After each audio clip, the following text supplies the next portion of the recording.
தமிழ் மக்களுக்கு வணக்கம்.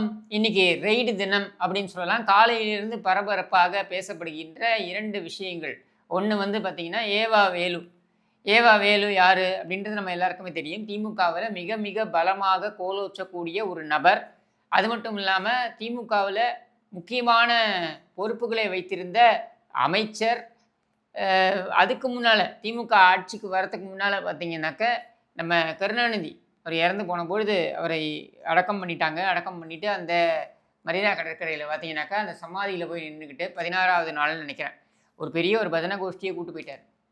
கூட்டு போயிட்டு பாட்டு பயங்கரமா, "எழுந்து வா கருணாநிதி, எழுந்து வா கருணாநிதின்னு" பயங்கரமா பாட்டெல்லாம் பாடி அசத்தி அந்த குடும்பத்திற்கு தன்னுடைய விசுவாசத்தை காட்டியவர். அது மட்டும் இல்ல, அதை விட முக்கியமாக அந்த பார்ட்டிக்கு ஃபண்டிங் அந்த காலகட்டத்தில வந்து ஏன்னா 10 ஆண்டுகள் ஆட்சியில இல்லாத ஒரு சூழல் இருந்தது அப்படின்ற நிலையில, அந்த பார்ட்டிக்கு பணம் கொடுக்கக்கூடிய இடத்துல வாரி வழங்கக்கூடிய வள்ளலாக இருந்தவர் ஏவா வேலு. அப்படியான ஏவா வேலு தான் பிற்காலத்தில பார்த்தீங்கன்னா, அவர் அமைச்சராறாரு. சர்வ பலம் பொருந்திய ஒரு அமைச்சராக வலம் வருகிறார். திருவண்ணாமலையில அவரு போட்டி போட்டு ஜெயித்திருந்தாலும், அவர் பார்த்தீங்கன்னா, தமிழகம் முழுவதும் சர்வ பலம் பொருந்திய ஒரு நபராக வலம் வருகிறார். சேகர் பாபு மளிகை சாமான் வாங்கி போட்டே, ஸ்டாலின் வீட்டுக்கு மளிகை சாமான் வாங்கி போட்டே பெரிய ஆள் ஆனார் அப்படின்னாக்கா, ஏவா வேலு பார்த்தீங்கன்னாக்கா, கருணாநிதி சமாதியில பஜனை பாடியே அவர் பெரிய ஆள் ஆனார் அப்படின்னு சொல்லலாம். ஆனால் ஏவா வேலு ஒருபடி மேலே செல்கிறார். திமுக ஆட்சிக்கு வருவதற்கு, அதாவது 2021ல் திமுக ஆட்சிக்கு வருவதற்கு 2 பேர் வந்து மிக முக்கியமாக உதவினார்கள் என்றால், ஏவா வேலு 2016லிருந்து ஆரம்பிச்சு திமுக சந்தித்த அந்த பின்னடைவுகள் 2011லிருந்தே பார்த்தீங்கன்னாக்க, அவர் உறுதுணையாக இருந்து அது எல்லாத்துக்கும் ஃபண்ட் பண்ணியிருக்காரு. எந்த அளவுக்கு அப்படின்னு பார்த்தீங்கன்னா, கருணாநிதியுடைய பாராட்டு விழாக்கள் அப்படின்லேருந்து ஆரம்பிச்சு நிறைய ஃபண்ட் பண்ணியிருக்காரு அவர். அதே மாதிரி இன்னொரு நபர் செந்தில் பாலாஜி. அவர் முன்பணம் கொடுத்து மந்திரி பதவியை அடைந்தார் அப்படின்னு சொல்லப்பட்டது 2021. ஏன்னா அவர் அதிமுகவில் இருந்தார். அதிமுகவிலிருந்து அமமுகவுக்கு போனார். அமமுகவிலிருந்து திமுகவுக்கு வந்தார். திமுகவுக்கு வரும்பொழுது அவர் முன்பணம் கொடுத்து கிட்டத்தட்ட 3000 கோடி ரூபாய் முன்பணம் கொடுத்து, எனக்கு இந்த 2 முக்கியமான அமைச்சரவைகள் அந்த இந்த இலாக்காக்கள் கிடைக்கணும் அப்படின்னு சொல்லி மின்சாரம் மற்றும் டாஸ்மாக் இந்த 2த்தையும் அவர் வாங்கி கொண்டார் அப்படின்றதையும் நம்ம பார்க்குறோம். அதனால தான் அவரால் தெனாவட்டா பேச முடிஞ்சது. என்னன்னு பேச முடிஞ்சது? தேர்தலுக்கு முன்னால் தேர்தல் பிரச்சாரத்தின் பொழுது, அதுவும் இறுதி பிரச்சாரம், யாரும் கவுண்டர் பண்ண முடியாது அப்படின்றதுக்காக பிரச்சாரம் முடிகின்ற தருவாயில் அவர் ஒரு வாக்குறுதியை கொடுக்குறாரு. என்ன கொடுக்குறாரு? 11 மணிக்கு வாக்கு எண்ணிக்கை நடைபெறும், முடிஞ்சிடும். 11 மணிக்கு நமக்கு ரிசல்ட் வந்துடும். ரிசல்ட்டு 11 மணிக்கெலாம் காலையில் வந்துச்சுன்னா, ஏன்னா 8 மணிலேருந்து ஆரம்பிக்கும் இல்லையா? அவர் 11 மணிக்கு நம்ம ட்ரெண்டு தெரிஞ்சிடும் இல்லையா? 11 மணிக்கு தெரிஞ்சிருச்சுன்னா 11:05 இந்த ட்ரெண்டு தெரிஞ்ச 5 நிமிஷத்துலலாம் நீ ஆத்து மணலில் எவ்வளோ வேணால் அள்ளிக்கலாம், நான் அதுக்கு உத்தரவாதம் என்ற உத்தரவாதத்தை கொடுத்து அதன் அடிப்படையில் ஆட்சிக்கு வருகிறார். சொன்ன வார்த்தையை காப்பாற்றுகிறார். அடித்து கலப்புறானுங்க.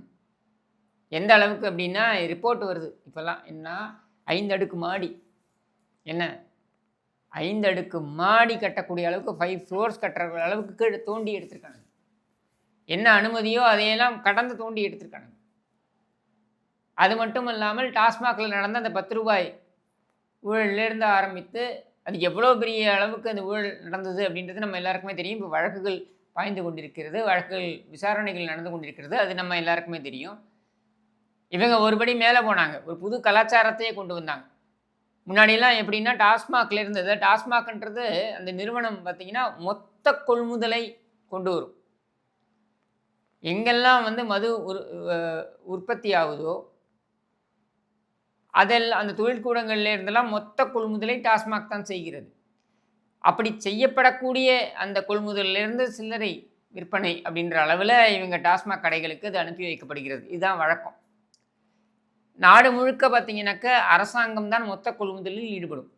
ஸோ அப்படி பார்க்கும் பொழுது இந்த துறை, டாஸ்மாக் துறை இருக்கு இல்லையா?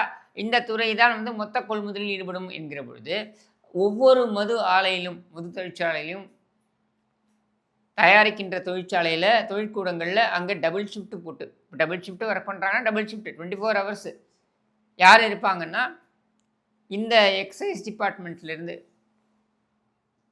கலால் துறையிலிருந்து அதிகாரிகள் அங்கே இருப்பாங்க. அவங்களுடைய வேலை எவ்வளவு மதுபானங்கள் உற்பத்தி ஆகிறது அப்படின்றத கணக்கு வச்சுக்கணும். ஃபேக்ட்ரியிலேருந்து எவ்வளோ வெளியில் போகுது அப்படின்றத கணக்கு வச்சுக்கணும். இப்படியாக அதிகாரிகளை வைத்தும் கூட முன்னாடியெல்லாம் வந்து டாஸ்மாகில் இப்போ ஏதாவது லீவு வருது, இப்போ புலியார் சதுர்த்தி வருது, இல்லை வேறு ஒரு விடுமுறை தினம் வருது, இந்த விடுமுறை தினத்தில் கடை மூடப்பட்டிருக்கு அப்படின்னா இவங்க மொத்தமாக வாங்கி வச்சுருப்பாங்க. 50 பாட்டில் 60 பாட்டில் வாங்கி வச்சு அதை பிளாக்கில் விற்பானுங்க. 160 ரூபா இல்லை 170 ரூபா வாட்டவர் குவார்ட்டரோ ஏதோ ஒன்று அப்படின்னா அதை வந்து 250 ரூபா 300 ரூபான்னு விற்பாங்க.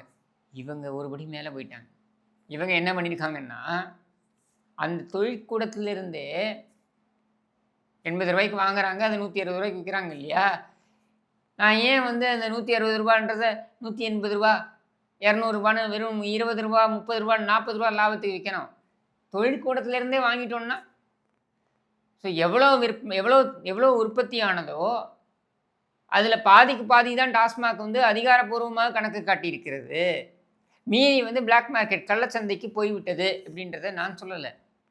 பிடிஆர் பழனிவேல் தியாகராஜன் சொல்கிறார். அப்பொழுது அவர் நிதியமைச்சர். அவர் சொல்கிறார், கிட்டத்தட்ட 40லிருந்து 50% என்னென்ன உற்பத்தி ஆகிறதோ அது கள்ளச்சந்தைக்கு போய்விடுகிறது அப்படின்னு சொல்லிட்டு. இப்படி கள்ளச்சந்தைக்கு போகக்கூடியதை அதே 160 ரூபாய்க்கு விற்றாலும் கூட அவங்களுக்கு லாபம் தான். ஏன்னா வாங்குறது 80 ரூபாய்க்கு. அந்த வருமானம் அரசாங்கத்திற்கு செல்லாமல் இந்த தனிநபர்களுக்கு சென்று கொண்டிருந்தது. அப்போ அந்த தனிநபர்களுக்கு சென்று கொண்டிருந்தது என்றால் அந்த 80 ரூபாய் லாபம் வருது இல்லையா? அந்த 80 ரூபாய் லாபத்தை 40 ரூபாய் செந்தில் பாலாஜிக்கு சென்று கொண்டிருந்தது என்பதுதான் குற்றச்சாட்டு. இந்த 40 ரூபாயை தான் அவர் வாரம் பார்த்தீங்கன்னாக்கா 250 கோடி ரூபாய் அப்படின்னு கொண்டு போய் படி அளந்திருக்காரு திமுகவுடைய முதல் குடும்பத்திற்கு அப்படின்றது குற்றச்சாட்டு. அடுத்து இன்னைக்கு வெள்ளை அறிக்கை வேற வந்திருக்கு. இந்த வெள்ளை அறிக்கை என்ன சொல்கிறது? 53,000 கோடி ரூபாய்க்கு மோசடி நடந்திருக்கிறது என்று பொருள்பட இன்னைக்கு அந்த துறை அமைச்சர் வந்து சொல்கிறாரு. இவர் சிடிஆர் நிர்மல்குமார் பார்த்தீங்கன்னாக்கா பதிவு பண்ணுறார். இந்த 53,000 கோடி அப்படின்றது என்னை பொறுத்த வரைக்கும் கம்மியான அளவுகோல் தான் நான் சொல்லுவேன். அதை விட அதிகமாக இவர்கள் லஞ்சம் பெற்றிருக்கிறார்கள், கையூட்டு பெற்றிருக்கிறார்கள், திருடி இருக்கிறார்கள். ஏன்னா அதுவும் பார்த்தீங்கன்னா கிட்டத்தட்ட 2,500 கோடி ரூபாய்க்கு டாஸ்மாக் மற்றும் இந்த மின்சாரம் இது ரெண்டுத்துலேருந்து மட்டுமே கிட்டத்தட்ட 2,500 3,000 கோடி மாதம் வருமானம் போயிருக்கு. செந்தில் பாலாஜி கொண்டு போய் கப்பம் கட்டியிருக்கிறார். அதில் இவரை அடித்து கொண்டது பார்த்தீங்கன்னாக்கா ஒரு 500 கோடி இருக்குன்னு வைங்க. மாதத்துக்கு 500 கோடி செந்தில் பாலாஜி அடித்தாலும் கூட வருஷத்துக்கு எவ்வளோ வருது? இது கிட்டத்தட்ட 6,000 கோடி வந்துடுது இல்லை? அப்போ 5 ஆண்டுகளுக்கு அப்படின்னு எடுத்தீங்கன்னாக்கா 30,000 கோடி. 30,000 கோடி செந்தில் பாலாஜி சம்பாதித்திருக்கிறார். செந்தில் பாலாஜி வாங்கி கொடுத்தது என்கிற வகையில் அவங்க எவ்வளோ 1000 கோடி சம்பாதிச்சிருப்பாங்கன்றது யோசிச்சு பாருங்க. இதுதான் இப்போது இந்த அரசாங்கம் தேடி எடுத்துக்கொண்டிருக்கிறது, தூண்டி எடுத்துக்கொண்டிருக்கிறது என்பதனை புரிந்து கொள்ள முடிகிறது. அதன் அடிப்படையில் தான் இன்றைக்கி டிபிஎஸ்சி லஞ்ச ஒழிப்புத்துறை பார்த்தீங்கன்னாக்க ரெய்டில் இறங்கியிருக்காங்க.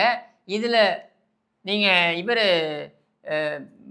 நம்ம ஏவாவேலு ஹைவேஸ் டிபார்ட்மெண்ட் உடைய அமைச்சராக இருந்திருக்கிறார், நெடுஞ்சாலைத்துறை அமைச்சராக இருந்திருக்கின்ற அந்த நிலையில் கிட்டத்தட்ட 5,000 கோடி ரூபாய்க்கு டெண்டர் விடப்பட்டிருக்கின்ற அந்த டெண்டர்களில் மட்டுமே இவ்வளவு ஊழல் நடந்திருக்கிறது அப்படின்னு சொல்லி அறப்போர் இயக்கம் ஒரு கம்ப்ளைண்ட் ஃபைல் பண்ணி அந்த கம்ப்ளைண்ட்டுடைய அடிப்படையில் இப்போ ரெய்டு நடந்து கொண்டிருக்கிறது.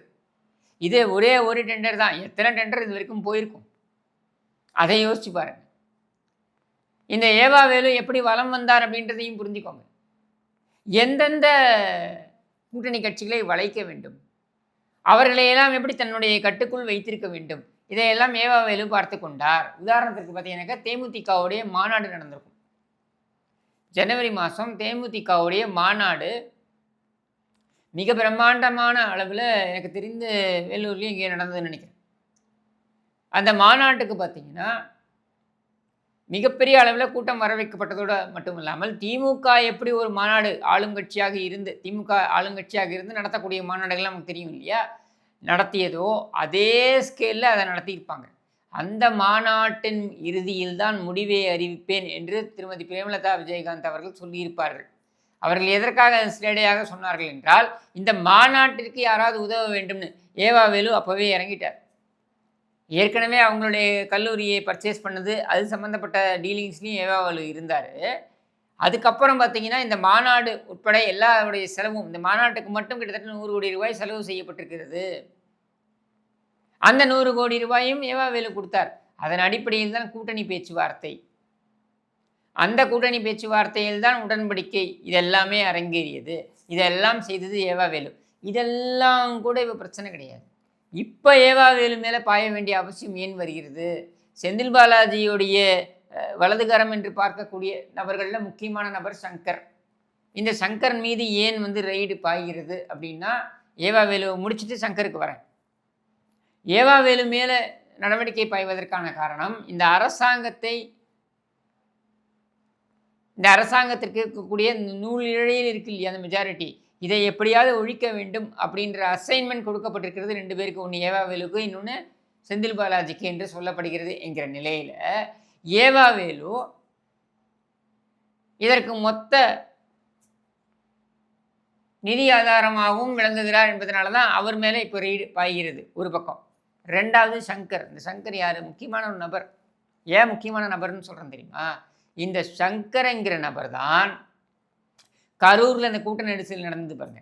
அந்த கரூர் கூட்ட நெரிசலில் இவர் தான் பார்த்தீங்கன்னா அந்த ஆம்புலன்ஸுக்கு, கரூரில் இருக்கக்கூடிய அத்தனை ஆம்புலன்ஸுக்கும், இதை ஏற்கனவே நான் பதிவு பண்ணியிருக்கேன், வீடியோவில் காணொலி ஆதாரமாக பதிவு பண்ணியிருக்கேன். எஸ்ஏசி சாருக்கு கூட இதை அனுப்பி வச்சுருக்கேன். ஏன்னா அப்போது விஜய் டெல்லிக்கு சென்று கொண்டிருந்தார். இதுக்கு சாட்சியம் அளிக்க வேண்டும் என்பதற்காக டெல்லிக்கு சிபிஐ விசாரணைக்கு சென்று கொண்டிருந்தார் என்கிற நிலையில் இது அவருக்கு உதவும் என்பதற்காக அனுப்பி வைத்திருந்தேன். இந்த சங்கர் என்கிற நபர் தான் அந்த ஆம்புலன்ஸ், கரூரில் இருக்க எல்லா ஆம்புலன்ஸையும் வர சொல்கிறாப்புல. எதுக்கு? கரூர் மாவட்டத்தில் இருக்கக்கூடிய அத்தனை ஆம்புலன்ஸையும் எதுக்கு ஒரே இடத்துக்கு வர சொல்கிறாங்களே? அதுவும் மதியமே எப்படி சொல்கிறாங்க? இரவு இந்த சம்பவம் நடைபெறப் போகிறது என்பதனை மதியமே இவர்கள் தெரிந்து வைத்திருந்தார்களா? என்ன அடிப்படையில் வர சொன்னார்கள் அப்படின்னா, இந்த சங்கர்கிட்டேருந்து ஆரம்பிக்கும். இந்த சங்கர் தான் ஜிபே மூலமாக அந்த ஆம்புலன்ஸ்காரங்க எல்லாருக்கும் சொல்லி வைத்தார் போல பணத்தை அனுப்பி வச்சிருக்கிறார். ஒரே அமௌண்ட் எல்லா ஆம்புலன்ஸுக்கும் அனுப்பி வச்சிருக்காரு. அப்போ இதெல்லாம் சிபிஐயிடம் இருக்கிறது என்கிற நிலையில் இந்த சங்கர் வலதுகரமாக செயல்பட்டார் அப்படின்றதுனால இவர் மீது இன்றைக்கு அந்த ரெய்டு நடந்திருக்கிறது மட்டுமல்லாமல், இவரிடமிருந்து என்னென்ன ஆவணங்களை கைப்பற்ற முடியுமோ அந்த ஆவணங்கள்லாம் கைப்பற்றினாதான் செந்தில் பாலாஜி என்னென்ன ஊழலை செய்திருக்கிறார், அவர் இந்த சங்கரை வைத்துக்கொண்டு பினாமியாக வைத்துக்கொண்டு என்னென்ன அரங்கேற்றிருக்கிறார், இது எல்லாமே தெரிய வரும். இது நடந்து கொண்டிருக்கின்ற இதே தருணத்தில் நேற்றுக்கு பார்த்தீங்கன்னாக்கா உயர்நீதிமன்றத்தின் மதுரை கிளை முக்கியமான ஒரு கேள்வி கேட்டிருக்கு. அது என்னன்னாக்க, செந்தில் பாலாஜியுடைய சகோதரர் அசோக் 3 ஆண்டுகளாக அவர் அப்ஸ்காண்டிங், தேடப்படும் குற்றவாளி அப்படின்ற நிலையில் இருக்காரு. 3 ஆண்டுகள் அவங்களால கண்டுபிடிக்க முடியலையா? ஸ்காட்லாண்ட் யார்டுக்கு நிகரான ஒரு காவல்துறைன்னு சொல்கிறீங்களா, 3 ஆண்டுகளாக இவர்களை கண்டுபிடிக்க முடியலையா? இத்தனைக்கும் பார்த்தீங்கன்னாக்க தேர்தல் பிரச்சாரத்தில் அவர் ஈடுபட்டிருக்கிறார். கரூர்லேயும் சரி, கோயம்புத்தூர்லேயும் சரி தேர்தல் பிரச்சாரத்தில் அவர் ஈடுபட்டிருக்கிறார். தேர்தல் வியூகங்களை வகுப்பதில் அவர் ஈடுபட்டிருக்கிறார். அப்படி இருக்கக்கூடிய ஒரு நபரை எப்படி பிடிக்காமல் இருக்கிறீர்கள் அப்படின்ற கேள்வியை உயர்நீதிமன்றமும் கேள்வி கேட்டிருக்கிறது. இந்த நிலையில தான் இந்த 2 ரெய்டும் நடந்து கொண்டிருக்கிறது. இந்த ரெய்டு இதோட முடியக்கூடாது. பேட்டரவுடி சேகர் பாபுவை மட்டும் விட்டுறாதீங்க. சட்டமன்றத்திலேயே அறநிலைத்துறை அமைச்சர் திரு ரமேஷ் அவர்கள் நிறைய குற்றச்சாட்டுக்களை வைத்திருக்கிறார். கூசாமல் பொய் சொல்கிறான் இந்த சேகர் பாபு, கூசாமல் புழுகிறான். சட்டமன்றத்தில் சேகர் பாபு சொன்ன விளக்கம் எல்லாமே பொய். அப்போ அதற்கான நடவடிக்கை எடுக்கப்பட வேண்டும் அப்படின்றத தீர்க்கமாக சொல்கிறேன். தயக்கமில்லாமல் நடவடிக்கை எடுங்க. கேஸை ஃபைல் பண்ணுங்க, முடிஞ்சால் உள்ளத்துக்கு போடுங்க. இது மிக மிக முக்கியம். இது போன்ற நபர்கள் வெளியில் நடமாடவே கூடாது. ஏனென்றால் அந்த அளவுக்கு அயோக்கியத்தனத்தில் ஈடுபட்டிருக்கிறார்கள். அப்படின்றதுனால தான் சொல்றேன். ஏவா வேலு மட்டுமல்ல, இன்னும் திமுக தரப்பிலிருந்து யார் யாரெல்லாம் என்னென்ன ஊழல்களை செய்தார்களோ, அதையெல்லாம் வெளிப்படுத்துங்க. போட்டு உடைங்க மக்கள் முன்னாடி. மக்கள் எஜமானர்கள், இறுதி எஜமானர்கள். அவர்கள் முடிவு செய்யட்டும். எப்படியெல்லாம் திருடியிருக்காங்கன்னு. இது நாள் வரையில் வாய் வார்த்தையில் மட்டும்தான் பேசி வந்து கொண்டிருந்தோம். என்னால் முடிந்த வரைக்கும் டாக்குமெண்ட்லாம் நான் எடுத்து வெளியிட்டிருக்கேன். என்னால் அவ்வளோதான் முடியும். நீங்க அரசாங்கத்தையும், ஆட்சியும், அதிகாரத்தையும் கையில் வைத்திருக்கிறீர்கள்.